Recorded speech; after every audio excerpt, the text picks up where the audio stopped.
Allô, bonsoir, téléspectateurs de Mandé TV, merci de nous suivre et bienvenue sur Réflexion politique, un plateau sur lequel nous posons la réflexion, nous poussons la réflexion dans le but d'y répondre le plus que possible, d'apporter des réponses à tout cela. Les politiques apportent orientation, cohérence, obligation de rendre des comptes, efficacité et clarté sur le fonctionnement de nos États. Au-delà des avancées constatées depuis l'indépendance du Mali, notamment la décentralisation, la démocratisation, la modernisation de l'administration en cours, des déficits persistent à plusieurs niveaux.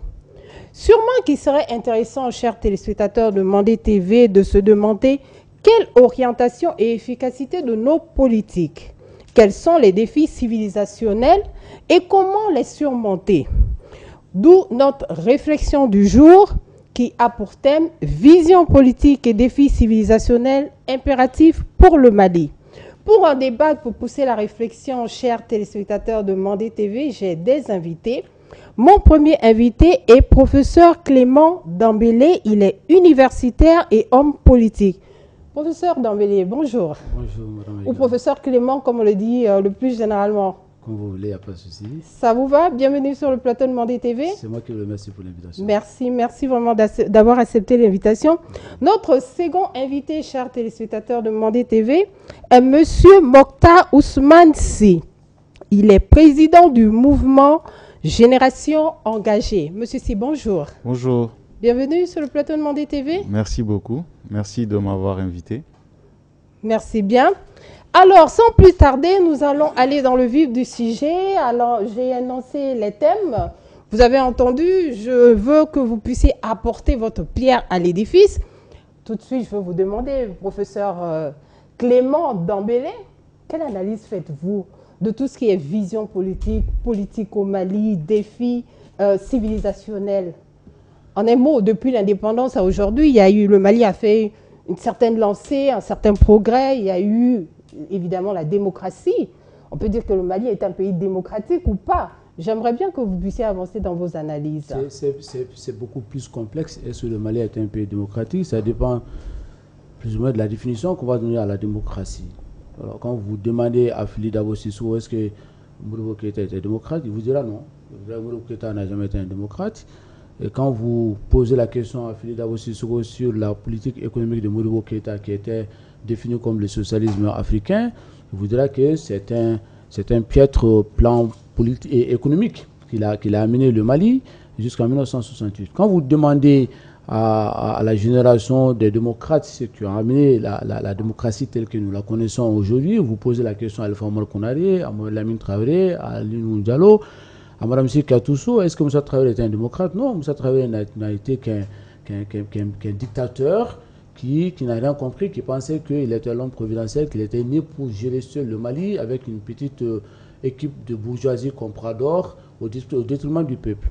Quand vous demandez après les 30 ans, quand Amadou Toumani Touré arrive, c'est quoi la démocratie par rapport aux autres? Amadou Toumani dira que la démocratie est basée beaucoup plus sur le consensus que sur la politique. Donc, on oriente vers une autre démocratie qui est plus populaire, qui est plus consensuelle, et non pas une démocratie classique, académique, telle que la demande l'avait amené au Mali. Mais quand vous avancez, vous demandez à Amadou Aya, est-ce que Ateta était un démocrate? Il dit non, Ateta n'est pas un démocrate parce que Ateta était, entre guillemets, un rebelle, cause qui a failli à son pouvoir. Et puis vous demandez aussi, aujourd'hui, à M5, dont je faisais partie, c'est Ibrahim Boubacar qui était un démocrate, on dirait non, il n'a pas été démocrate parce que le summum du combat contre lui, c'était la corruption politique, c'est-à-dire lors des élections législatives, et que ça a finalement coûté à son pouvoir. Et quand vous demandez aujourd'hui à Assimi Goïta, c'est quoi la démocratie, vous dites la démocratie c'est la souveraineté, la démocratie c'est renvoyer le peuple vers le sentiment de nationalisme.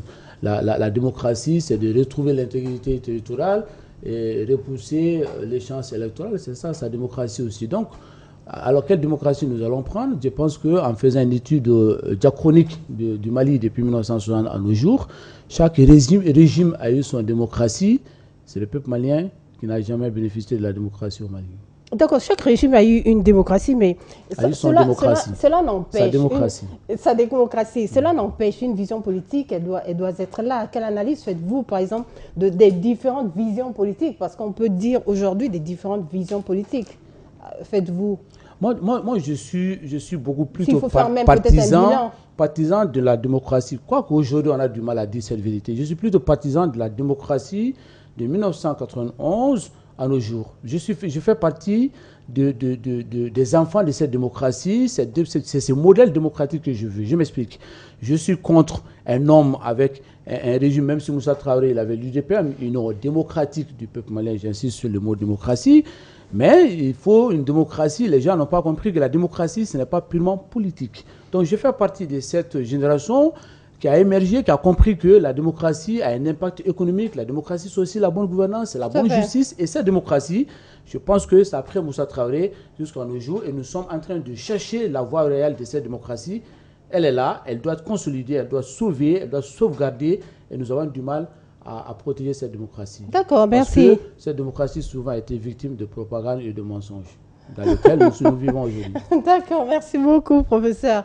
Monsieur Si, alors vous, quelle analyse vous ferez, par exemple, des visions politiques, des défis même civilisationnels du Mali jusqu'à maintenant? Le Mali, à 60 ans, ce n'était pas ce Mali-là aujourd'hui. Qu'est-ce qui n'a peut-être pas marché dans votre analyse, ou bien peut-être que vous verrez que votre analyse, elle est totalement positive? Alors, déjà, je vous remercie de nous donner l'occasion de nous exprimer sur la situation du pays, les défis civilisationnels, les enjeux. Il est important aujourd'hui pour nous de faire un constat. On a depuis l'accession de notre pays à l'indépendance, le pays vit des crises récurrentes. Il faut se poser les bonnes questions. Aujourd'hui, le défi pour nous, c'est de comprendre la cause de ces crises-là et non de nous attaquer aux conséquences. Comprendre la cause, pourquoi? Parce que quand on regarde, le professeur Clément le disait tantôt, il y a eu à chaque fois, il y a eu des séquences difficiles dans nos pays depuis sous Modibo Keïta. Moi, j'ai fait le constat qu'à chaque fois que les politiques n'ont pas pu faire de consensus autour de la gestion de leurs responsabilités politiques, il y a eu des instabilités qui ont permis, ou en tout cas qui ont facilité la prise du pouvoir par les militaires. Je m'explique.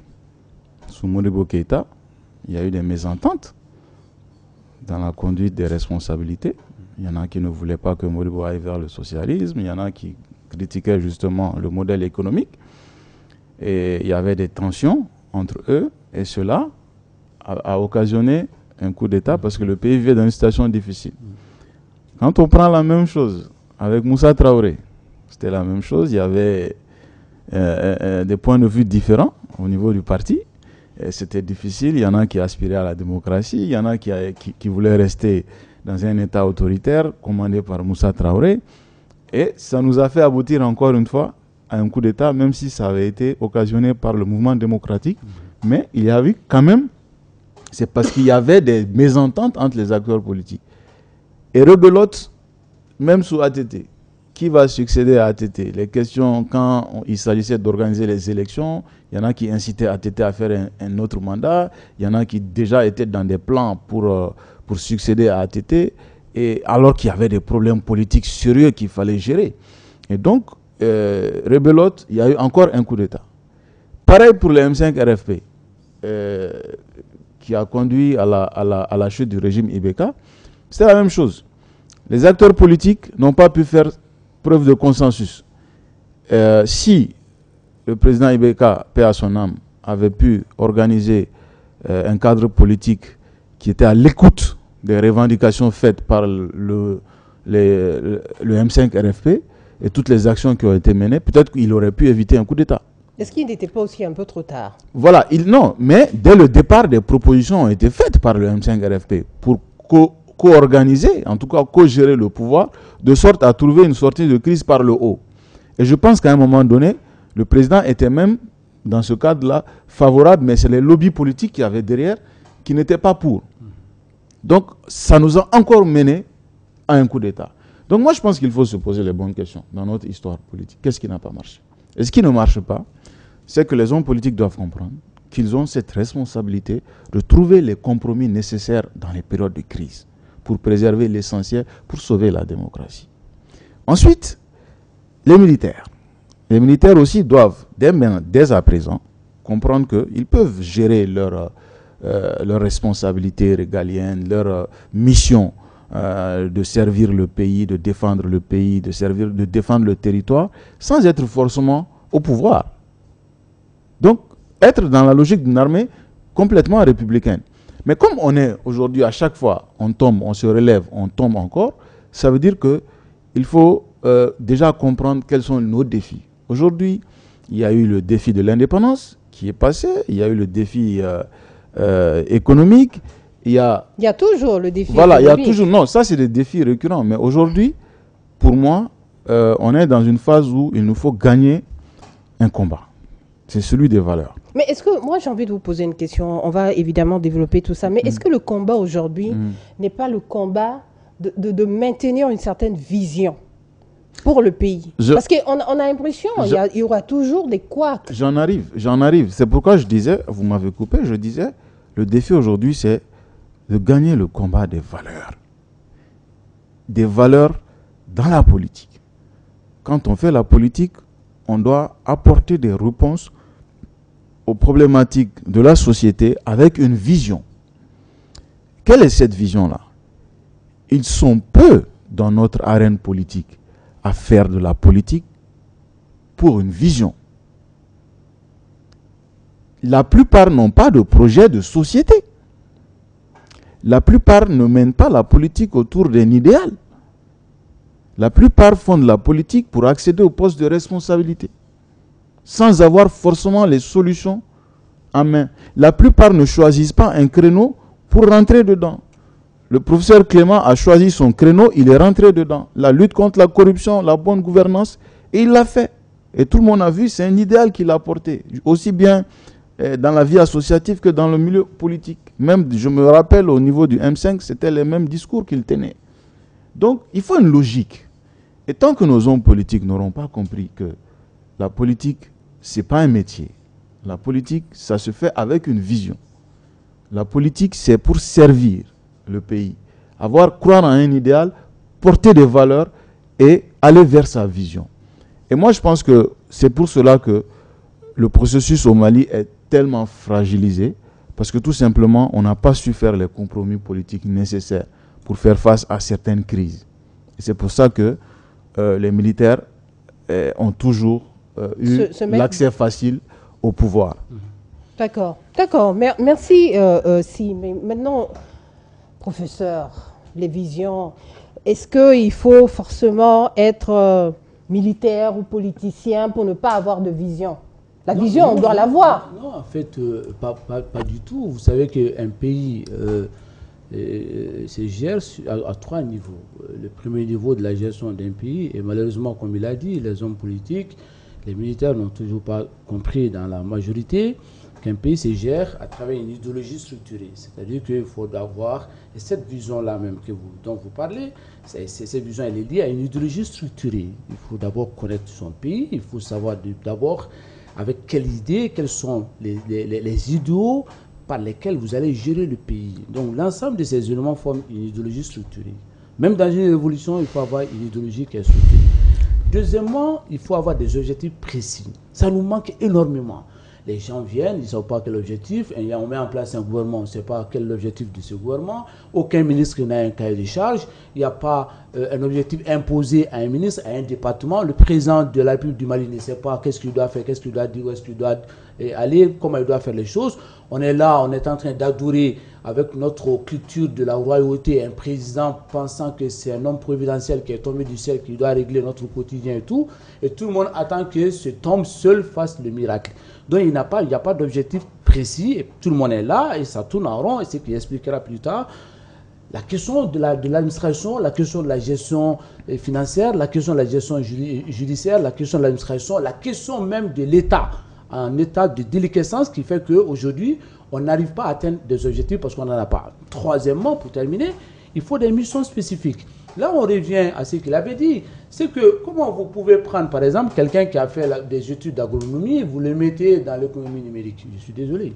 Je ne suis pas en train de faire un plaidoyer pour un gouvernement technocrate, mais au moins, quand vous prenez quelqu'un, il y a 3 critères. Soit la personne a la compétence, ou la personne a l'expérience, ou la personne a la passion. Chez nous, ce n'est pas le cas, parce que tout simplement, je connais Fadima Meiga, je l'appelle, elle devient la conseillère particulière à la présidence, elle va me conseiller quoi? Elle est journaliste, qu'est-ce qu'elle va me conseiller? Mais non, ça va, c'est pas grave, parce que je la connais, elle m'a interviewé à Mandé TV, je l'appelle, elle va devenir ministre de la communication. Est-ce que vous avez l'espérance d'être ministre de la communication? Est-ce que la communication, c'est seulement la télé, la radio et la presse écrite? Voilà le problème que nous avons aujourd'hui, parce que à ce moment, il faut que vous soyez dans cette idéologie structurée, avec des objectifs précis, dans l'esprit d'équipe, et en dehors de cet esprit d'équipe, il faut qu'on vous impose à vous des missions spécifiques à travers lesquelles vous allez atteindre l'objectif global. Ça nous manque. Donc ça veut dire qu'aujourd'hui, on ne peut pas parler d'idéologie, parce que si on pose la question aux Maliens lambda, c'est quoi l'idéologie de Mali? Personne n'en sait. Si on pose la question aux hommes politiques, personne n'en sait. Vous demandez aux dirigeants maliens aujourd'hui, c'est quoi votre idéologie? Ils vont dire la souveraineté. La souveraineté, ce n'est pas une idéologie. Ce n'est pas une idéologie, ce n'est pas un objectif. Ce n'est pas un objectif. Parce que c'est un processus qui peut durer 1000 ans, 2000 ans. Ça n'a ni un début, ni une fin. Donc, ça ne peut pas être une idéologie. Une idéologie a un début, un objectif précis, des missions spécifiques. Ça pose un problème sur la question de la gouvernance, ça pose un problème sur la question de l'individu, ça pose un problème sur la compréhension interpersonnelle, ça pose un problème sur même la question sécuritaire, la crise économique, la crise culturelle qu'on a, la crise politique qu'on a aujourd'hui, parce que nous sommes globalement gérés dans une sorte de cratophonie ambiante, une sorte de schizophrénie politique idéologique, et personne ne sait où aller, et personne ne sait par quel queue il faut tirer le diable. Alors, mais comment expliquez-vous que très souvent, il y a eu des concertations? On a donné la parole aux populations, on a donné la parole au peuple. Les revendications ont été faites, elles ont été vraiment posées sur la table, si on peut dire. Pourtant, il y a des gouvernements qui ont entrepris des travaux dans ce sens. Mais pourquoi jusque-là, on va dire que oui, ils arrivent avec leurs idées, ils arrivent avec leur agenda, leur calendrier et autres, mais ça ne fonctionne pas. Pourtant, on est dans une sphère où le monde est ouvert. On voit ce qui se passe à côté. On voit ce qui se passe ailleurs. Mais comment ça se fait, vraiment? Est-ce qu'il y a eu un vrai écart entre les gouvernants et les gouvernés qui font que ça ne marche pas? Oui, il est certain que si on est toujours plongé dans nos crises, c'est parce que les différentes étapes par lesquelles nous sommes passés pour tenter de les résoudre n'ont pas marché, en tout cas n'ont pas fonctionné. Il y a eu tellement d'assises, tellement de concertations. À chaque fois qu'on fait une crise, on initie des concertations, des assises nationales. On va pour dire des choses qui ont déjà été dites. On va pour apporter des solutions qui ont déjà été proposées. Donc, la bonne question qu'il faut se poser, c'est est-ce que ce n'est pas un problème d'homme, un problème de la qualité même de l'homme? Qu'est-ce qu'on veut pour ce pays? Est-ce qu'on est prêt à souffrir? Est-ce qu'on est prêt à renoncer à nos égos? Est-ce qu'on est prêt à renoncer à nos avantages? Est-ce qu'on est prêt à mener ce combat pour cette patrie-là? Parce que quand on réunit des gens pour remplir une salle, tout simplement dans l'objectif de la remplir, de montrer que une salle est remplie, donc tout le peuple est d'accord, est-ce que ces concertations ont été bien organisées? Quand je parle d'organisation, je me dis, commencez déjà par la base. Il y a eu des situations où des personnes sont venues dans ces salles-là sans avoir la véritable représentativité de ceux qu'ils prétendent représenter dans ces salles. Ils sont venus, ils ont été choisis parce qu'ils sont favorables à ce qui a été annoncé. Soit ils sont venus parce qu'ils sont proches d'un tel ou d'un tel. Donc ça commence là. Ce que tu n'as pas pu régler à la base, ce n'est pas au sommet que tu pourras régler ça. Donc il faut déjà se poser les questions importantes. Qu'est-ce qu'on vient dire? Qu'est-ce qu'on veut pour ce pays? Est-ce qu'on veut simplement maquiller les choses, gagner du temps et ne pas clarifier nos intentions? ne pas être sincère. Il se trouve que même parmi les décisions qui ont été prises lors de ces concertations-là, entre ce qui a été décidé dans les travaux et ce qui a été décidé dans le rapport, il y a un grand écart. Il y a un grand écart. Donc ça veut dire qu'il y a un problème opérationnel, il y a un problème de fonctionnement lors de nos assises. Et quand on se met d'accord pour parler, il y a la forme et le fond. La forme, c'est comment on choisit les gens qui viennent parler. Le fond, c'est ce dont on doit parler, c'est quoi? Quelles sont les conséquences? Quels sont nos problèmes? Comment on peut apporter des solutions à nos problèmes? Donc quand on n'aborde pas ces deux phases-là, avec sincérité, avec dignité, avec rigueur, on va s'en sortir difficilement parce qu'on va tout le temps revenir dans le même problème. Des propositions ont été faites dans le cadre des assises nationales de la refondation. Il y en a qui ont été tenues en compte dans la Constitution, d'autres non. Et on a eu tellement de phases d'aller-retour. Il y a des propositions qui avaient été faites lors des travaux qui n'ont pas été retenues dans le rapport. Donc, ça revient toujours à cette problématique de l'homme. Moi, je pense qu'au-delà de tous les problèmes qu'il y a, il faut qu'on règle la question de l'homme dans notre pays. L'intégrité, les valeurs, l'intégrité, la loyauté, la fidélité, la sincérité dans nos actions, dans nos comportements. Est-ce qu'on donne le bon exemple? Il sera difficile de donner un bon exemple quand on ne sait pas où on va.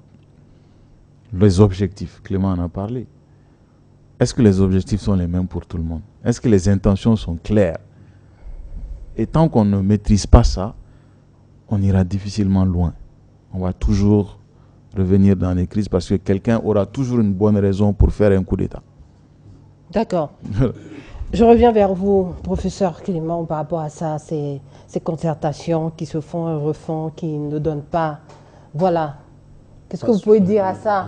Parce que c'est du spectacle, c'est pas de la concertation. C'est du spectacle, c'est quand même... C'est du folklore. Ouais. On ramasse les gens à gauche, à droite, on dicte aux gens ce qu'ils doivent dire, et puis on a déjà préparé les conclusions, les gens viennent parler, et puis on mange du riz au gras avec quelques morceaux de viande, les gens touchent leur per diem, ils s'en vont, et puis on sort avec un document, soi-disant on aura fait.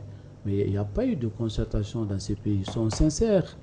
Depuis la conférence nationale d'Amadou Touré, vous pouvez me parler d'une véritable concertation au Mali? Je ne saurais juger. Moi, je vous juge, il n'y en a pas eu. Il n'y en a pas eu parce que, d'abord, comme il a dit, M. Si, une véritable concertation, c'est une concertation de représentativité. Mais je suis désolé, ça, il faut aller à la base. Il ne s'agit pas de sélectionner les gens. Il ne s'agit pas de huer sur les gens dans les salles. Il ne s'agit pas d'insulter ceux qui viennent donner leurs idées contraires à vos idées. Il ne s'agit pas de refuser l'accès à la salle de certains. Depuis quand vous avez fait une concertation où 3 jours après vous donnez le rapport. Donc vous avez déjà établi le rapport avant. Depuis quand vous faites une concertation de 22 millions de Maliens en 3-4 jours? Mais ça n'est pas possible. C'est du mensonge. Une véritable concertation, ça veut dire qu'il y a les fractions, il y a les villages. Aujourd'hui, tu veux faire une concertation au Mali, il faut aller voir les 12 700 et quelques villages, 12 714 villages, il faut aller les voir. Il faut aller voir les communes, il faut aller voir les régions. À partir de là, vous remontez jusqu'à atteindre la concertation nationale qui va amener ses représentants pour venir donner les idées sous forme de synthèse. C'est ça une concertation. Maintenant, qu'on prenne des badauds à gauche, à droite pour dire, vous venez dire ce qu'on veut entendre et qu'on dit qu'on a une concertation, ça n'est pas vrai. Donc le problème de ces concertations, c'est que les gens viennent sous une forme d'obscurantisme qui est là, parce qu'on voit le regard sur la réalité, les gens sont téléguidés pour ce qu'ils vont dire. Après, il y a des recommandations qui ont eu lieu, on écrit des choses devant les gens, on fait semblant d'écouter le peuple, mais c'est quand même grave, c'est très criminel ce qu'on fait. Parce qu'on fait croire aux gens qu'on les a écoutés, on fait croire aux gens, même ceux-là qui parlent savent très bien qu'ils ne sont pas écoutés parce qu'on leur a dit dans les coulisses que bon, toi tu sors, tu vas dire ça. On a vu ça au Mali plusieurs fois. Toi tu vas dire que ça va durer 5 ans, 20 ans, 30 ans. Il ne faut pas oublier le nombre de... On fait même répéter les gens souvent ce qu'ils doivent dire. Et puis les gens tirent derrière les rideaux et puis ils viennent sur les planchers comme... de la théatrologie, ils répètent comme des perroquets ce qu'on leur a dit. C'est ce que vous appelez la concertation là. La concertation, c'est d'aller voir le vrai paysan. pour qu'il vous parle de sa misère, de ses difficultés, de ses avantages, de sa passion, de son amour, de ce qu'il attend du pays et de ce que le pays, il est prêt à faire pour le pays. Du village, que ce soit l'artisan, que ce soit le paysan, que ce soit le fonctionnaire, que ce soit tout le monde, l'étudiant, celui qui a été déscolarisé, tout le monde a sa part à dire et ça ne doit pas faire mal aux dirigeants, sinon vous arrêtez de diriger les gens. Il faut accepter qu'on vous dise ce qui ne va pas et ce qui va. D'accord. À ce moment, vous prenez en compte l'avis de tout le monde, vous faites cette synthèse et vous savez pourquoi depuis 1991-92, quand Amadou Toumani Touré, sous la transition, a fait la conférence nationale dont les résultats ont donné naissance à notre constitution et ça a duré au moins 30 ans, jusqu'à tout récemment. Vous savez pourquoi? Parce que c'était la voix du peuple. Parce que les Maliens s'étaient exprimés. Ça a été quand même voté à 98%. Quoi qu'on dise, que les gens aujourd'hui disent que c'est dépassé, il y a des éléments, mais ça a tenu 30 ans parce que le peuple se retrouvait dans ça. Chaque fois que les dirigeants font quelque chose dans lequel le peuple ne se retrouve pas, ça ne dure pas longtemps. D'accord. Et aujourd'hui, ce que moi je voudrais aussi vous demander, c'est par rapport à cette vision de gouvernance pour le Mali d'aujourd'hui. Parce que est-ce qu'il ne faut pas aujourd'hui avoir un langage assez clair, précis, un langage qui doit être même répété par le citoyen en ayant déjà l'idée de ce qui va se passer comme gouvernance dans son pays. Et cela me ramène à parler évidemment des partis politiques. Aujourd'hui, on se retrouve avec plus de 200 partis politiques qui, à la base, doivent pouvoir animer, former des membres, ainsi de suite, et puis les citoyens aller vers une citoyenneté, du civisme et tout ça. Il y a une faille. Aujourd'hui, on est à la 4e République. C'est un fait. On ne peut pas aujourd'hui revenir là-dessus. Vous direz quoi? Alors, moi, je dirais que cette faille est complètement issue d'une fuite des responsabilités. Les responsabilités sont partagées, de part et d'autre. D'une part, sur la question des partis politiques, ce n'est pas le nombre de partis politiques qui fait avancer un pays, mais c'est plutôt la consistance, les activités, les projets que ces partis ont pour le pays. Et moi, je pense qu'il faut que les partis politiques, de leur part, la société civile, de façon générale, les associations, tous ceux qui ont envie de servir le pays ou d'apporter des réponses aux problématiques de nos concitoyens, comprennent que dans un engagement, il faut avoir un idéal. Après avoir eu un idéal, dans un engagement, il faut être libre dans son engagement. Après la liberté, dans un engagement, il faut connaître son pays. Et nombreux sont les partis politiques dont le champ d'influence ne dépasse pas un quartier. Nombreux sont les partis politiques dont les militants ne sont jamais formés. Donc, alors que l'objectif, ça fait partie des objectifs des partis politiques, en plus de conquérir en tout cas le pouvoir, c'est de former des ressources humaines capables de gérer un pouvoir, capables de faire de l'animation politique responsable, donc former les militants, les organiser et apporter des réponses au niveau communautaire et ensuite préparer des réponses au niveau national pour vraiment être capable de répondre aux défis de notre pays. Ensuite, les partis politiques doivent aussi comprendre qu'il leur faut être plus engagés sur le terrain. Plus engagés sur le terrain, c'est-à-dire s'organiser, faire des compromis, faire des alliances nécessaires pour vraiment organiser le cadre politique dans notre pays. Il y a trop de partis dans notre pays qui font généralement tous les mêmes choses. Pourquoi ne pas s'unir en groupe d'influence en suivant les idéologies partagées? Donc à ce moment-là, ça va simplifier les choses. On verra qu'il y aura quelques blocs qui défendent telle idéologie, mais on va remarquer que c'est tout le temps les mêmes personnes, ces partis qui fonctionnent autour des personnes. Il n'y a quasiment personne autre derrière qui soit capable de gérer le parti après la disparition de l'initiateur. Donc ça, c'est les questions qui sont propres vraiment au niveau des partis. Maintenant, s'agissant des autorités, on parle de gouvernance, il faut que aujourd'hui, les autorités comprennent une chose. Sans être partisans, sans être même contre, il faut que les autorités comprennent que le monde a changé. Les mentalités ont évolué. Les espaces de liberté se sont élargis. Élargis comment aujourd'hui? On a facilement la liberté de nous associer. On a facilement la liberté de communiquer. On a facilement la liberté d'agir, de mener des actions qui ont été facilitées par les réseaux sociaux, par exemple. Aujourd'hui, on est au courant de tout, à tout moment, en tout temps, en tout lieu. Donc, il y a un changement des mentalités. Les jeunes aujourd'hui, les citoyens aujourd'hui, à travers les réseaux sociaux, participent, critiquent, proposent.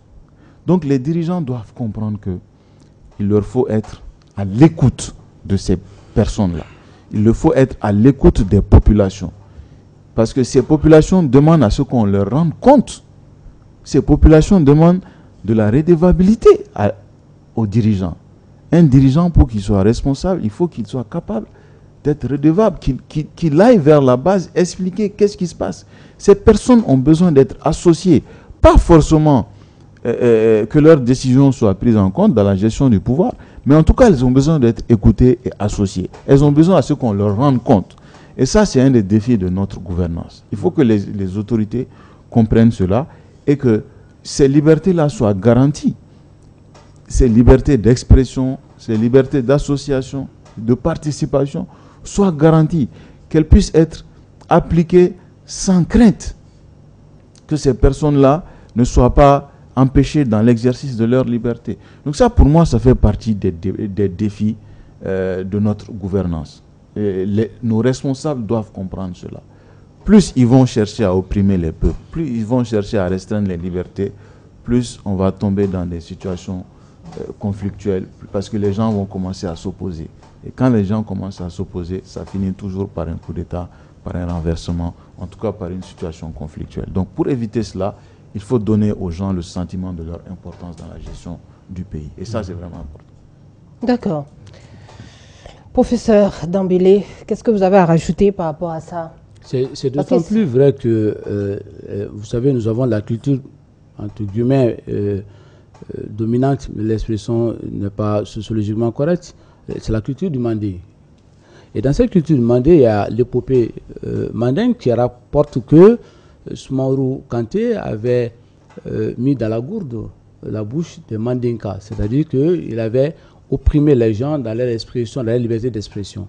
Et que Sundiata, le libérateur, va leur permettre de s'exprimer. Ça veut dire que le peuple malien, c'est un peuple de parole, un peuple de liberté d'expression, c'est un peuple de liberté de pensée.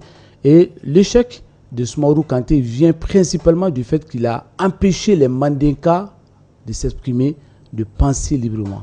Et Sundiata devient le libérateur de la pensée. Et ce n'est pas pour rien que cette épopée de Mandé se termine par le Kourougan-Fouga, quand on suit la logique chronologique de l'histoire. Et c'est à Kourougan-Fouga en 1236, quand Soumaoro Kanté tombe, c'est en 1236, Sundiata a compris qu'il faut donner la parole aux Mandinkas et il convoque tout le monde à Kourougan-Fouga pour qu'on désormais on érige la première constitution, entre guillemets, la première constitution pour que les Maliens, les Mandinkas puissent s'exprimer. Cela dit, le problème des partis politiques et de la gouvernance, pour rajouter ce que M. Cyr a dit, c'est que les gens, aujourd'hui, ceux qui font la politique, en rapport avec les populations, sont dans une sorte d'incompréhension même de la chose politique.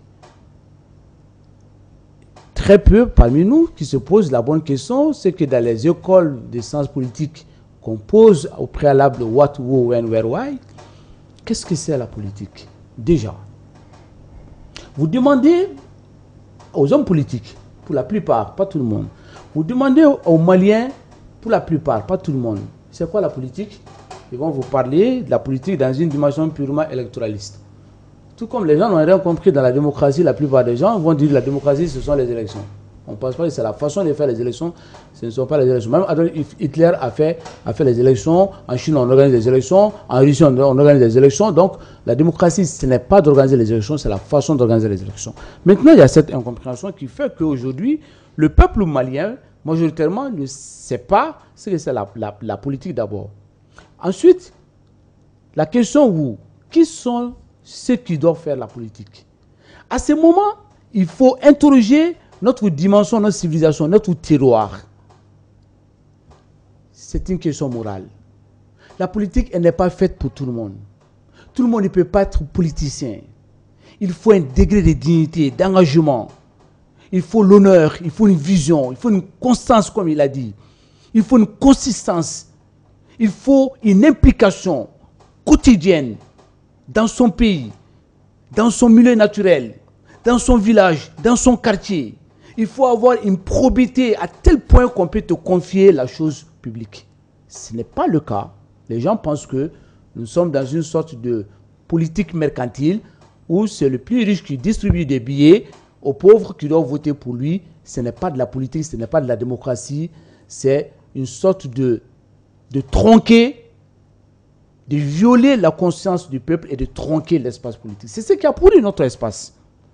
Ensuite, la question, où est-ce qu'on doit faire quelle politique? On ne se pose pas la question. Quand est-ce qu'on doit faire quoi? On ne le sait pas. Et enfin, pourquoi on fait la politique?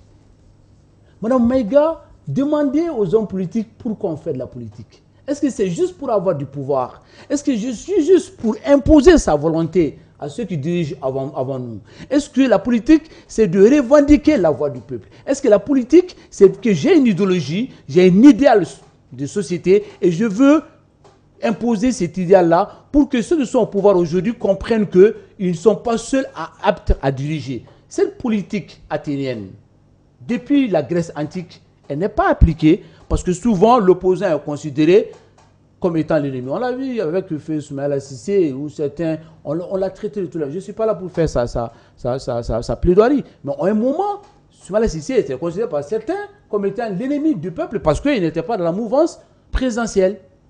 Cette culture de la royauté qui dit que celui qui n'est pas avec le roi est contre le roi et il doit se tuer, il faut qu'on sorte de cela. Et ça, c'est la faute à vous d'abord, les hommes de médias.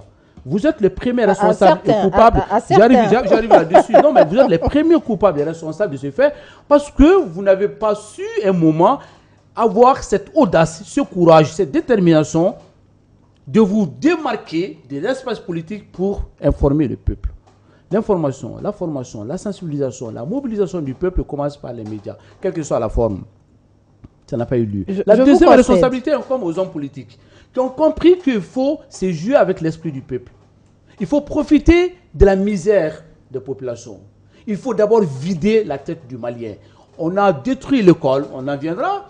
On a vidé la tête des gens, on a vidé le ventre des gens, qui sont les deux variantes essentielles pour réfléchir, pour agir. Et du coup, finalement, tout le monde suit là où il y a l'opportunité matérielle. Ensuite, il y a les religieux qui doivent à un moment dire que on s'implique dans la politique, mais sous forme de veille. Justement, c'est là aussi. Et non pas de dire ce que l'homme politique veut entendre. Et non pas de dire celui qui est au pouvoir qu'il est bien, il est ci, il est ça. Impliquez-vous pour la religion est une politique, mais pour la bonne gouvernance, il faut qu'on passe la bonne information aux gens. Et pour terminer... Pour passer la bonne information aux gens, quand même, il faut déjà être à la base formé. Est-ce que ce n'est pas aussi là que le bas blesse énormément? Il faut aller chercher. En fait, à un moment, il ne faut pas dire qu'on doit aller chercher les gens pour les former.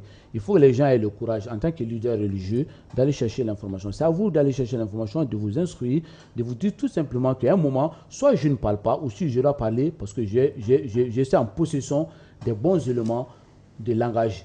Où on s'était. On ne peut pas désinformer le peuple. On ne peut pas continuer à imposer une idéologie obscurantiste, à faire croire aux gens que tout va bien ou tout est ci, tout est ça, alors que c'est faux. On ne peut pas faire le courtisan de la cour royale au palais présidentiel de Koulouba. Ça ne marche pas.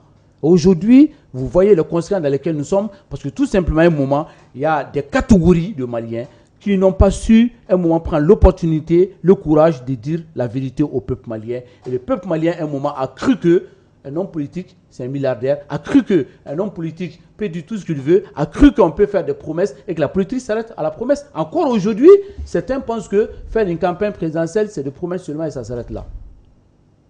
Mais quand c'est voulu, vraiment, endormir les populations, comme vous avez si bien pu évoquer cette approche-là. Elle est voulue, on veut endormir les populations pour pouvoir profiter de cette population-là, que ce soit à tous les niveaux, que ce soit politique, religieux et autres.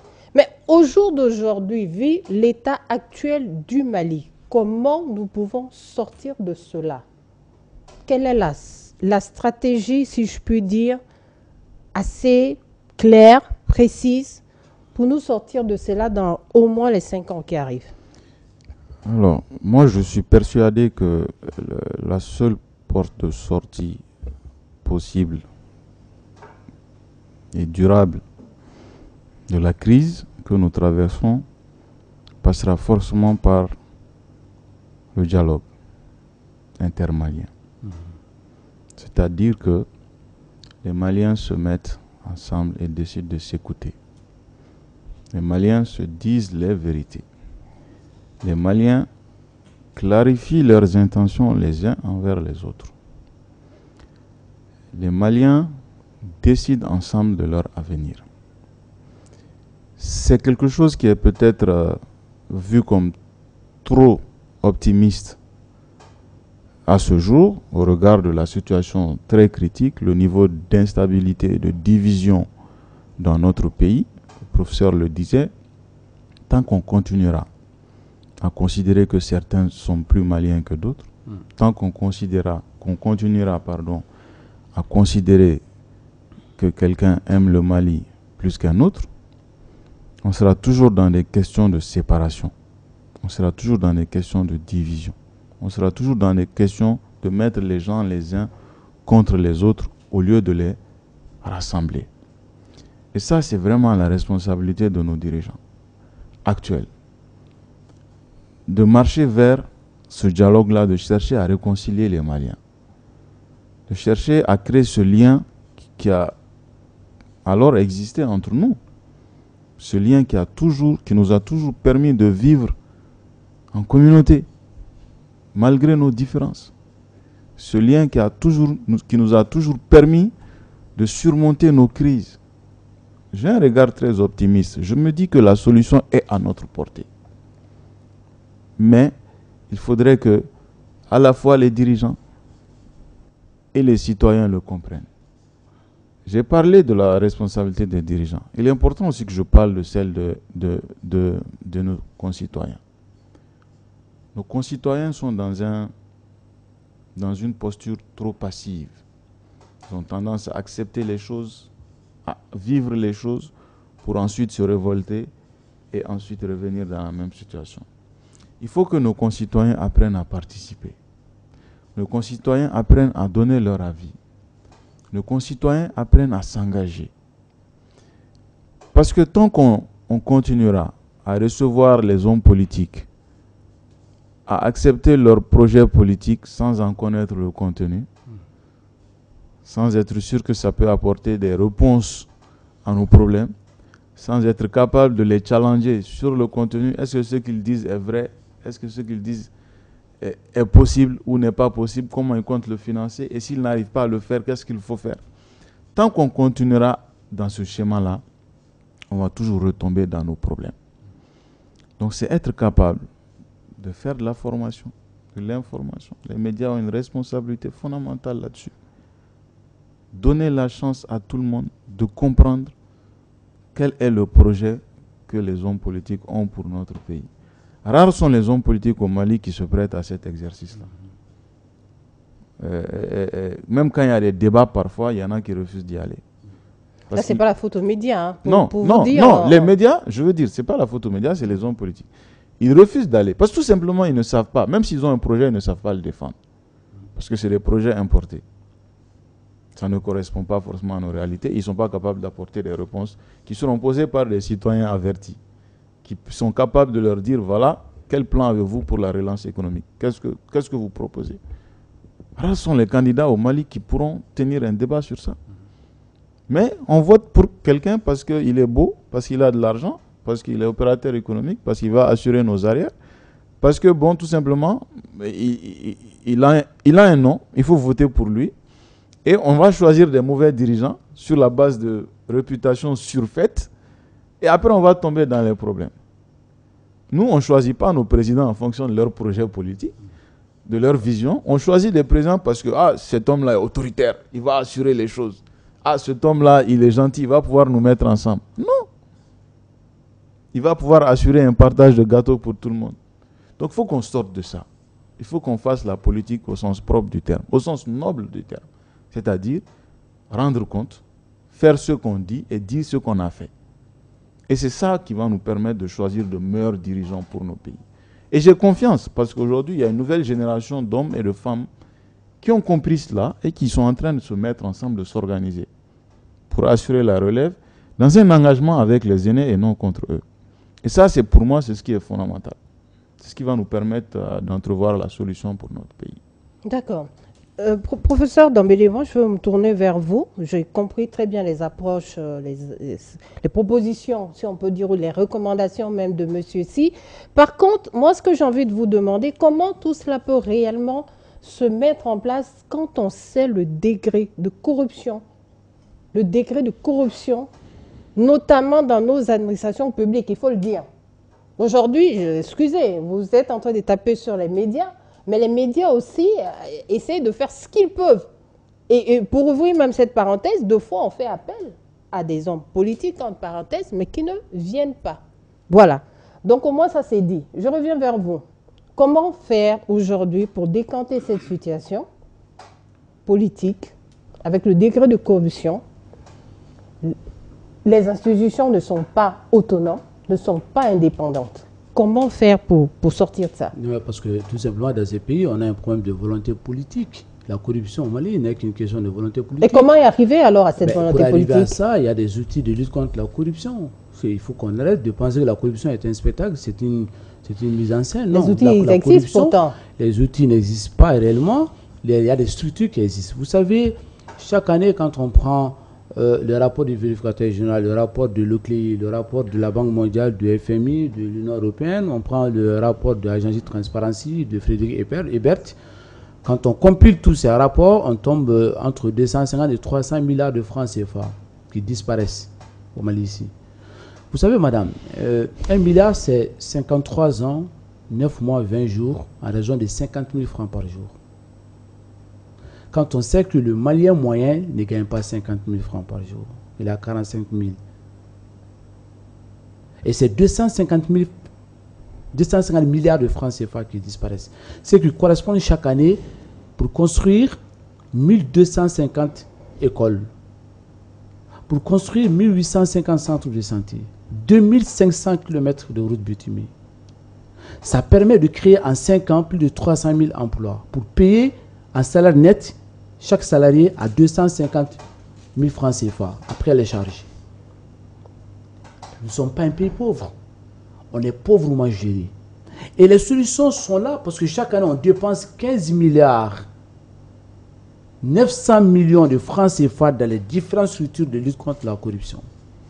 Comment décanter cette situation, professeur? Nous avons plus de lois au Mali que 90% des États africains, que 75% des États européens, que 100% de l'Amérique.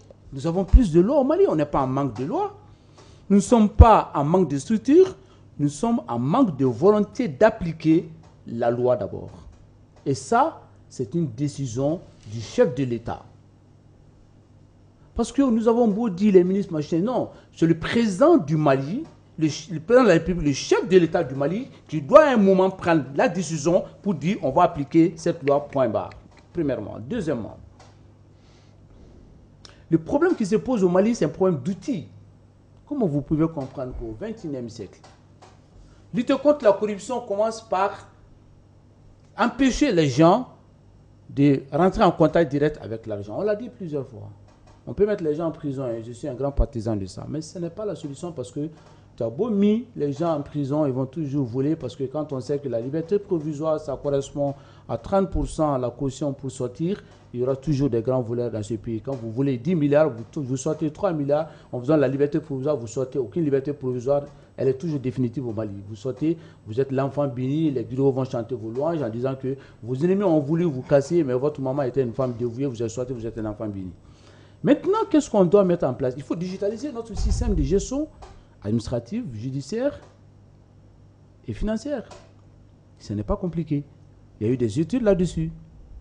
Allez-y à Koulouba, il y a des études qui sont déjà faites. Ça coûte entre 3 et 3,5 milliards de francs CFA pour empêcher de voler 250 à 300 milliards de francs CFA. Donc, c'est une question de volonté.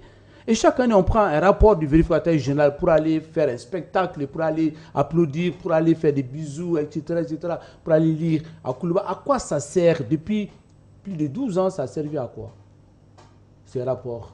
Juste pour quelques lectures, une semaine dans les colonnes de journaux au Mali. Et finalement, c'est quoi? Qu'est-ce qui nous empêche que ce rapport soit un rapport approfondi, rattaché directement à des poursuites judiciaires? On peut le faire. L'OCLEI, chez le Dr Moumouni Guindo, fait ses rapports tout récemment, même si ces rapports sont timides à mon goût. Il commence à faire des rapports, mais ça n'aboutit pas parce qu'il dit que je l'ai laissé à la disposition de la justice, on attend toujours. La société civile malienne, elle est presque assassinée quand elle fait la lutte contre la corruption parce qu'il n'y a aucun soutien, aucune consultation. Nous sommes considérés comme les enfants méchants de la République.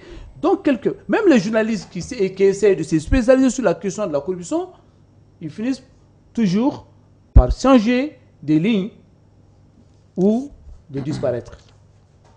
Ça veut dire tout simplement qu'au lieu de dire que les Maliens sont des voleurs, il y a ci, il y a ça, il faut juste qu'à un moment, les responsables du Mali appliquent la volonté de mettre fin à la corruption. Mais tant que celui qui cherche l'aiguille, comme on le dit en Bambara, a les pieds sur l'aiguille, vous ne trouverez jamais l'aiguille. Donc la faute, c'est aux dirigeants maliens qui, jusqu'à présent, n'ont pas su taper sur la table et dire nous allons faire véritablement la lutte contre la corruption. Or, tant qu'on n'a pas fait ça, on ne sera jamais souverain. Tant qu'on n'a pas fait ça, il n'y aura pas de bonne gouvernance. Tant qu'on n'a pas fait ça, il n'y aura pas de démocratie, il n'y aura pas de paix, il n'y aura pas de stabilité, il n'y aura pas d'entente. Le premier point à régler, c'est la question de la corruption au Mali, que les citoyens retrouvent sa place et qu'on gère le Mali comme on doit le gérer. D'accord, merci professeur. Par rapport aux défis, il y en a tellement de défis. Il y a un qui quand même saute aux yeux, c'est vraiment le défi de développement, le défi économique. On a aussi un défi social, culturel, tout ça qui rentre dans les défis civilisationnels. Aujourd'hui, est-ce que le citoyen malien, à vos yeux, arrive à se retrouver? Alors, quand on parle de défis, il faut, je pense, faire une classification des défis par priorité, hein, parce qu'aujourd'hui, je pense que le défi auquel le Mali est confronté, c'est le défi sécuritaire. C'est ça qui est vraiment... et de ce défi-là dépend aussi le défi de la gouvernance. Parce que tout simplement, si on doit assurer, former, équiper notre armée pour apporter des réponses en termes de sécurité dans certaines zones qui sont encore inaccessibles dans notre pays, il faudrait assurer un cadre de bonne gouvernance. Il faudrait qu'on soit sûr qu'on a de quoi injecter pour relever ces défis-là. Et tant qu'on continue dans un système de corruption que traverse notre pays depuis très très longtemps, on va avoir du mal à relever ce défi-là. Mais pour moi, aujourd'hui, la priorité, c'est de régler les questions sécuritaires. La nécessité de réunifier, en tout cas de rassembler les Maliens pour faire face aux autres défis, notamment développement économique et tout ce qui va avec. Parce que tant qu'on n'aura pas réglé ces questions sécuritaires, tant que les Maliens ne pourront pas vivre ensemble sans s'inquiéter de leur avenir, de leur sécurité, on va avoir difficilement le courage de parler de défis économiques, de défis climatiques, de mais souvent, c'est les défis économiques, ces problèmes-là qui vont. Oui, mais attention, allez-y parler de défis économiques à quelqu'un qui a peur pour sa sécurité, pour sa vie, dans des zones aujourd'hui où ils sont exposés aux terroristes. Les défis économiques, c'est pour ça que je dis, les défis souvent dépendent les uns des autres. Pour régler ce défi sécuritaire à long terme, de façon durable, il faut être dans une approche holistique. C'est-à-dire il faut être capable d'apporter des réponses globales. On règle, on organise une reconquête du territoire, on arrive à combattre les terroristes dans le meilleur des schémas, on arrive à les repousser de nos territoires.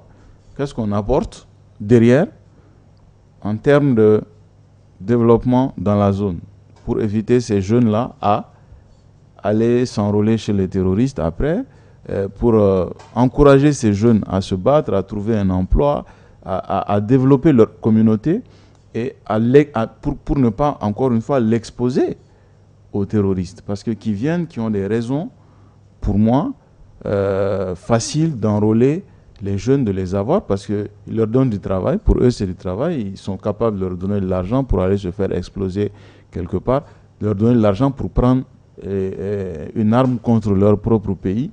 Donc, comment occuper nos jeunes, comment garantir un cadre de développement à la fois économique, social, culturel à notre jeunesse, parce que je parle de jeunesse parce que la jeunesse est majoritaire dans ce pays, et surtout la jeunesse rurale. Donc il faut rassurer ces jeunes sur la création de ce cadre-là qui va leur permettre d'être loin de tout ce qui est terrorisme, de tout ce qui est problème, qui va surtout leur permettre de croire à ce que l'État les considère, à ce que l'État est capable d'être là pour eux. Et donc pour moi, le premier défi est là. Organiser donc la reconquête de notre territoire et concomitamment organiser le retour de l'État dans les zones, le retour des services sociaux de base qui vont permettre à ces jeunes-là d'avoir confiance, de rester dans notre nation. Ça, c'est vraiment important pour moi. Et il faudrait que cela soit la priorité de nos autorités. Et c'est pour ça que j'ai l'habitude de le dire, tant qu'on n'aura pas compris les causes de nos problèmes et qu'on va toujours s'attaquer aux conséquences, on ne va jamais s'en sortir. Vous pensez qu'on ne connaît toujours pas les causes? On connaît les causes, mais peut-être qu'on n'est pas encore suffisamment mobilisé sur la résolution des problèmes que nous avons identifiés. Genre apporter des réponses sur les causes. Et l'absence de l'État dans certaines zones constitue vraiment une cause profonde de l'insécurité, parce que les gens se réorganisent, les gens prennent leurs décisions, les gens apprennent à vivre sans l'État. Et ça, c'est difficile. Après, pour rétablir le lien de confiance, pour rétablir l'autorité de l'État, parce que tout simplement, il y a des zones où l'État n'existe quasiment pas. Bien vrai que les efforts sont en cours, militaires, sécuritaires, tout ce qu'on veut, mais tant qu'on n'aura pas associé à ça le retour des services sociaux de base, la responsabilité d'un État se joue à ce niveau-là aussi. Et même le niveau de respect qu'on peut avoir pour un État, le niveau de confiance qu'on peut avoir en un État, ça se joue là aussi. Quelle est la capacité de cet État à apporter des réponses à nos problèmes, à nous éduquer, à nous soigner, à nous assurer un cadre d'épanouissement? Ça, c'est des vraies questions qu'il faut se poser. D'accord. Merci. Professeur, est-ce que comme M. Si, vous pensez que la sécurité avant tout? C'est vrai que ce discours, elle est partout. Mais est-ce que aussi le vrai défi dans ces zones-là, ce n'est pas vraiment un défi de développement, un défi économique, un défi social qui vraiment est assez criant dans ces zones? En fait, le vrai problème qui se pose aujourd'hui, je pense qu'il faut qu'on essaie de voir le paradigme même de la gouvernance chez nous. En fait, on a une gouvernance qui est purement verticale. Je pense qu'il faut une gouvernance transversale. Ça va peut-être régler le problème. Donc, ça veut dire qu'il faut revoir la doctrine politique de la gestion même de l'État dans ces situations. C'est vrai qu'il faut prioriser. La priorité aujourd'hui, c'est la sécurité. Mais moi, je me pose la question. Et parfois, je me dis, quand tu regardes le Mandé, l'espace qu'on appelle le Mandé, il peut y avoir de l'insécurité, mais ce n'est pas aussi grave comme le centre ou le nord du Mali. Tu regardes la région de Sikasso, tu regardes Kaye, une partie de Kaye, tu regardes une bonne partie de chez moi à Koutchala, tu ne diras pas que c'est comme vraiment le centre. Alors qu'est-ce qu'on fait aujourd'hui pour que ces régions ne tombent pas dans les mêmes problèmes que le centre, que le nord du Mali? En posant cette question, il ne s'agit pas d'envoyer le militaire pour sécuriser, je pense qu'il faut envoyer une arme économique. Il faut aujourd'hui, je pense que ce qui nous manque aujourd'hui, au-delà de ces défis sécuritaires, c'est les défis économiques. Il faut qu'on ait le sens d'un partage équitable des richesses. Il faut aujourd'hui des réformes économiques profonde pour que le citoyen se retrouve dans son quotidien, la présence de l'État dans son quotidien. Il faut aujourd'hui la réforme de la justice aussi. Il faut que le peuple malien, que les citoyens lambda, celui qu'on ne connaît pas, qui est à 500 ou 800 km de Bamako, sache que l'État n'est pas centralisé seulement à Bamako et que la justice n'est pas que pour les riches, ça peut être aussi pour les pauvres, que ce n'est pas non seulement pour celui qui a fait des grandes études, ça peut être aussi celui qui n'a jamais été à l'école. Que le paysan malien se retrouve dans l'économie et dans la justice malienne. Qu'on essaie d'aller vers le développement économique, social et qu'on se dise un moment. Et si la solution à ces problèmes-là réside dans une forme de médiation culturelle et de communication, qu'on essaie d'interroger, d'aller puiser dans notre territoire, dans notre histoire, et qu'on retrouve des réponses qui ont eu lieu déjà dans le Liptako Gourmand, dans cette zone-là, et on regarde Cheikh Matal, on regarde Boubou Ardogalo, on regarde Cheikh Koroba, on se pose la question, il y avait toujours la guerre, soit pour des causes intercommunautaires, interculturelles, pour des raisons de pouvoir interterritoriaux, mais comment ces gens arrivaient à faire des trêves, à régler le problème? Je pense que la réponse se trouve dans notre histoire, sous forme de médiation culturelle et de communication. Et ça, c'est la zone où ça ne va pas. Là où ça va mieux, je pense que pour éviter, il faut des réponses économiques. Et ça veut dire tout simplement qu'aujourd'hui, ce qui nous manque au Mali, au-delà du fait qu'on a une armée qui monte en puissance, il faut de la diplomatie économique. Cette diplomatie économique interne et externe, il faut encourager l'investissement, il faut sécuriser les investisseurs. Quoi qu'on dise, même pendant la Deuxième Guerre mondiale, des gens ont investi en Allemagne. Certains disent qu'il n'y a pas la sécurité, les gens n'investissent pas. Mais il y a des investisseurs qui investissent en pleine guerre. Il faut que notre diplomatie aujourd'hui ait le courage, le tact et la capacité d'amener notre diplomatie au-delà des ambassades, au-delà des consuls, au-delà des nominations à Koulouba. Il faut que la diplomatie malienne soit une diplomatie économique pour répondre à l'aspiration du peuple. Tant qu'on n'a pas à répondre à l'aspiration du peuple, attendons-nous toujours à ce qu'on essaie de le faire à gauche et que ça s'éclate à droite, malheureusement. Donc, il y a la question sécuritaire, il y a l'armée qui est là, mais derrière l'armée, qu'est-ce qu'on fait? Est-ce qu'on va maintenir l'armée éternellement dans ces zones-là? Et quand l'armée va partir, qu'est-ce qui va se passer? Voilà.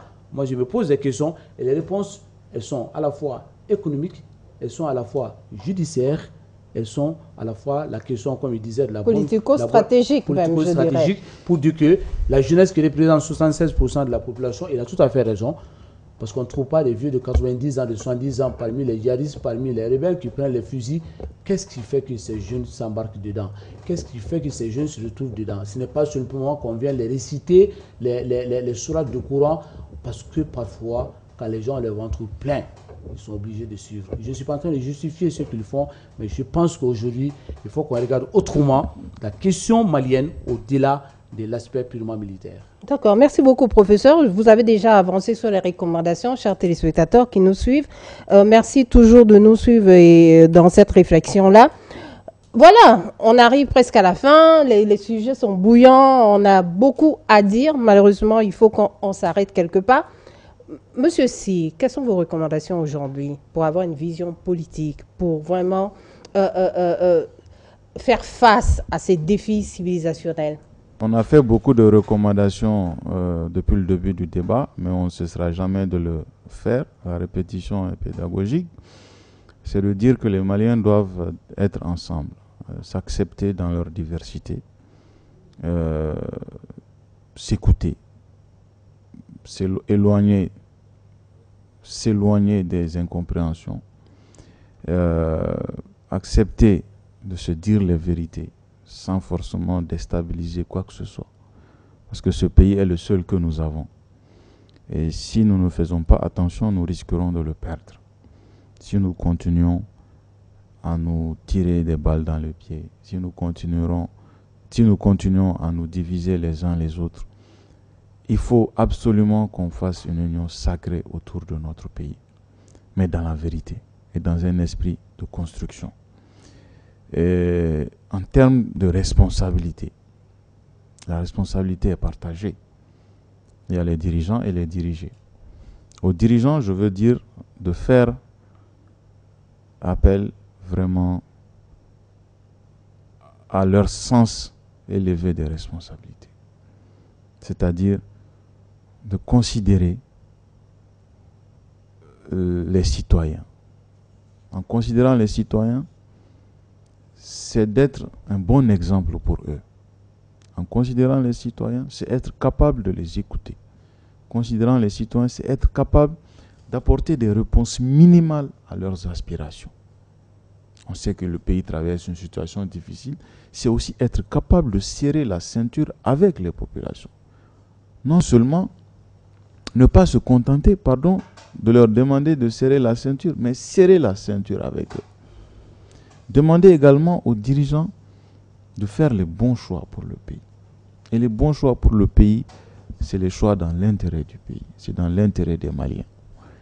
Demander aux dirigeants que nous sommes d'être bienveillants, d'être capables de dire nos vérités, de mener nos engagements, dénoncer à chaque fois que nous estimons nécessaire de dénoncer, mais ne surtout pas déstabiliser, ne surtout pas participer à des entreprises de déstabilisation contre le pays. Parce que si nous perdons ce pays, nous n'avons plus d'espoir. Si nous perdons ce pays, nous avons tout perdu. Ce pays nous a tant donné, ce pays nous a tant apporté, que c'est la moindre des choses que de le préserver, de préserver l'essentiel. Et pour moi, il est impératif que certains acteurs comprennent cela. Au même moment où nous parlons ici, il y a des acteurs qui s'organisent, qui espèrent voir le pays sombrer pour pouvoir, eux, se porter aux responsabilités. Et ça, c'est tout simplement inacceptable. Ça, il nous faut être vigilants. On peut s'opposer, on peut critiquer, on peut dénoncer, mais on n'a pas le droit de détruire, de casser, de faire sombrer le pays pour des ambitions personnelles. D'accord, merci beaucoup, monsieur Si. Vos recommandations sont beaucoup teintées de cris de cœur, hein, il faut quand même le dire. Professeur, je sais que vous avez aussi avancé beaucoup de recommandations lors de nos débats, discussions plutôt. Vous avez développé et en même temps les recommandations sortaient. Je voudrais vous demander juste assez rapidement si vous avez d'autres recommandations à ajouter à cela. Vous savez, c'est tellement beau quand j'entends un jeune qui parle comme ça. Je n'ai pas trop envie de rajouter. Parce que moi, je crois fermement à l'avenir du Mali, à travers des jeunes comme M. Si, qui doivent commencer à prendre le relais. Et si j'ai une recommandation qu'ils osent aujourd'hui s'affranchir, tout en respectant les aînés, mais s'affranchir parce qu'ils ont la capacité, ils ont la possibilité de faire beaucoup de choses. La plupart de leurs parents, quand ils sont montés sur la scène, ils n'avaient pas atteint leur âge. Et vous savez, quand j'arrivais tout à l'heure, Mme Maïga, je vous ai vu avec votre téléphone. Après, j'ai vu mon jeune frère avec son téléphone. Ça m'a fait penser à Aristote qui, déjà 3 siècles avant Jésus-Christ, parlait de l'homme à plusieurs têtes. Nous sommes aujourd'hui des hommes à plusieurs têtes. On ne le croyait pas à l'époque. Il disait qu'un jour viendra sur cette terre, dans ce monde, des hommes à plusieurs têtes. Ils sont là. Ces jeunes-là sont des hommes à plusieurs têtes. Les anciens ont une Nous sommes des hommes à plusieurs têtes, avec vous également. Le professeur en fait partie, avec mais... vous également.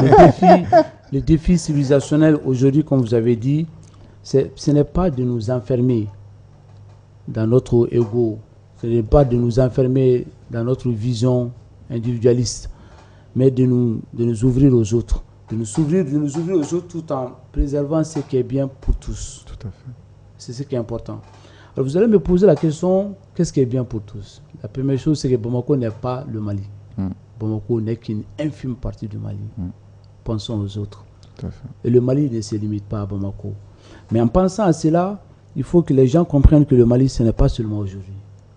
Que si nous sommes là aujourd'hui, c'est parce qu'il y a des hommes, des femmes braves qui se sont battus pour qu'on soit là. Il ne faut pas qu'on les jette toutes les saletés. Ils n'ont rien fait. Les hommes politiques maliens n'ont rien fait. Ils ont détruit le Mali. Ils n'ont fait que voler. Je termine là-dessus pour dire qu'il n'y a pas de bons militaires, il n'y a pas de mauvais militaires, il n'y a pas de bons politiques, il n'y a pas de mauvais politiques. Il peut y avoir que de bons Maliens. Derrière la tenue militaire, c'est un Malien. Derrière la casquette politique, c'est un Malien. Et que nous sortions de cette accusation puérile qui consiste à faire croire que les hommes politiques maliens sont mauvais. que parce qu'il y a une corporation qui est bien. Alors que dans l'un ou l'autre, il y a toujours des dangers qui ont menacé l'existence de ce pays. Allons-y ensemble, avançons ensemble pour sauver le Mali de demain. En tout cas, teinté de cri de cœur encore une fois. Cher monsieur, on arrive à la fin de notre réflexion du jour. Vraiment, merci d'avoir été sur le plateau de Mandé TV. Je vais vous demander votre dernier mot, si vous en avez évidemment. Mon dernier mot, c'est que je vais juste dire qu'il faut avoir le courage de se tenir dans la vérité. Pas seulement de dire la vérité, tenons-nous dans la vérité. D'accord. Le mensonge est un crime contre l'humanité malienne, c'est contraire à l'éthique du peuple malien. Et tous ceux qui l'ont entretenu ont perdu à la fin. D'accord, merci. Monsieur Si? C'est d'abord de vous remercier pour nous avoir offert ce cadre d'expression en toute liberté sur les réflexions, les solutions que nous avons pour le pays. De remercier chaleureusement mon cher aîné Clément pour avoir vraiment tenu un débat responsable et pour m'avoir adressé des compliments. Une chose est sûre, nous on compte également sur vous, sur votre expérience, votre capacité à vous engager pour ce pays. Vous avez encore beaucoup de choses à faire, beaucoup de choses à nous apprendre. Et également exprimer toute ma solidarité à l'endroit de nos concitoyens qui traversent des situations difficiles, notamment au nord et au centre de notre pays. Et adresser mes condoléances aux familles des victimes, civiles et militaires, tombés pour notre patrie. Et vraiment réaffirmer notre attachement et notre soutien à notre armée, à nos forces armées. Et également leur dire que leur dire notre profonde reconnaissance, parce que si nous sommes là aujourd'hui en train de parler, en train de donner nos avis, c'est parce que certains sont en train de mourir, de combattre pour nous protéger. D'accord. Et ça, c'est vraiment un message fort que je souhaitais faire passer. Remercier l'ensemble des téléspectateurs, au Mali comme à l'extérieur du Mali, et vraiment appeler l'ensemble du Mali à l'union sacrée autour du Mali. Merci beaucoup, monsieur Si. Merci, merci. Téléspectateurs de Mandé TV, c'est vraiment la fin de cette réflexion du jour qui a pour thème vision politique et défis civilisationnels impératifs pour le Mali. Pour pousser la réflexion, nous avons deux invités. Il s'agit de professeur Clément Dambélé. Il est universitaire et homme politique. Monsieur Dambélé, merci. C'est moi qui vous remercie. Vraiment, merci d'avoir contribué à cette réflexion du jour. Second invité, monsieur Mokhtar Ousmane Si. Il est le président du mouvement Génération Engagée. J'espère vous revoir pour une prochaine réflexion sur ce plateau. Inch'Allah, très bientôt. Téléspectateurs de Mandé TV, en conclusion, je dirais tout simplement qu'il est nécessaire de toujours contribuer à la refondation du vivre ensemble et de l'État, construire la paix et la sécurité, promouvoir le territoire et le développement. Restez toujours sur les ondes de Mandé TV. Allez-y sur nos pages YouTube, Facebook, Mandé TV, Reflet du Mali.